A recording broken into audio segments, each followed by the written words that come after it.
তোমাদের সাথে আজকে একটা মন ভালো করা কেকের ডেকোরেশন শেয়ার করব।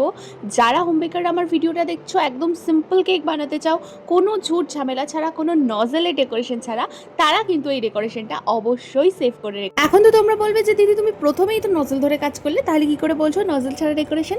এটা কিন্তু একদমই নজল ছাড়া ডেকোরেশন, কারণ প্রথমটাতে আমি নজল দিয়ে জাস্ট একটু গোল গোল দাগ দিয়ে নিয়েছি যাতে এই সানফ্লাওয়ারগুলো করতে আমার সুবিধা হয়। আর পুরো কেকটাতে বড় বড় করে সানফ্লাওয়ার না ভরিয়ে দিয়ে আমি ছোট্ট ছোট্ট সানফ্লাওয়ারগুলোকেই কিন্তু বেছে নিয়েছি, কারণ আমার কাস্টমার চেয়েছিল সানফ্লাওয়ারের কেক হবে, কিন্তু সেটা কিভাবে বানাতে হবে সেটা পুরো দায়িত্বটাই আমাকে দিয়েছিল।